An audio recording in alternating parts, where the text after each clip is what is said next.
ഇന്ന് നാവികസേനാ ദിനം. 1971 ഇന്ത്യ പാക് യുദ്ധത്തിൽ പാകിസ്ഥാനുമേൽ ഭാരതസേന നടത്തിയ ആക്രമണത്തിന്റെ സ്മരണയിലാണ് നാവികസേനാ ദിനം ആചരിക്കുന്നത്.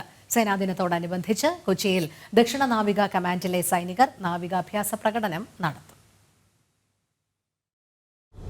ബംഗ്ലാദേശിന്റെ വിമോചനത്തിന് കാരണമായ 1971 യുദ്ധത്തിന്റെ സ്മരണയിലാണ് നാവികസേനാ ദിനം ആചരിക്കുന്നത്. 1971 ഡിസംബർ 4 കറാച്ചി തുറമുഖത്ത് ഭാരതീയ നാവികസേന നടത്തിയ ആക്രമണത്തിൽ പാക് നാവിക വ്യൂഹത്തിന് കനത്ത പ്രഹരമാണ് ഏറ്റത്.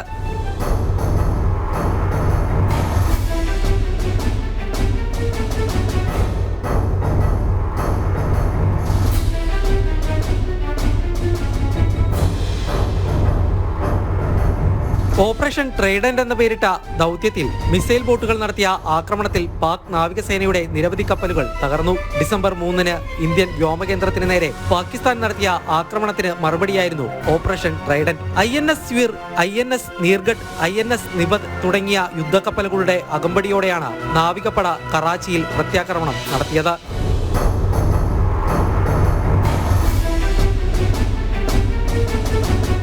പാകിസ്ഥാനുമേൽ നേടിയ ഐതിഹാസിക വിജയത്തെ തുടർന്ന് ഡിസംബർ 4 ദേശീയ നാവികസേനാ ദിനമായി ആചരിച്ചു വരികയാണ്.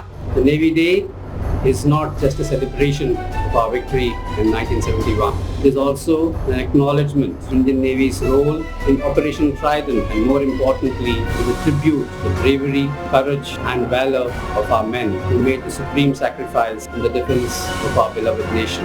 സേനാ ദിനത്തോടനുബന്ധിച്ച് ഇന്ന് കൊച്ചിയിൽ നാവിക അഭ്യാസ പ്രകടനം നടക്കും. വൈകിട്ട് 4 എറണാകുളം രാജ്യാന്തര മൈതാനത്ത് നടക്കുന്ന അഭ്യാസ പ്രകടനത്തിന് ദക്ഷിണ നാവികസേനാ മേധാവി വൈസ് അഡ്മിറൽ V. ശ്രീനിവാസ് മുഖ്യാതിഥിയാകും. നാവികസേനയുടെ കപ്പലുകൾ, ബോട്ടുകൾ, എയർക്രാഫ്റ്റുകൾ എന്നിവ അഭ്യാസ പ്രകടനത്തിന്റെ ഭാഗമാകും. ജനം, കൊച്ചി.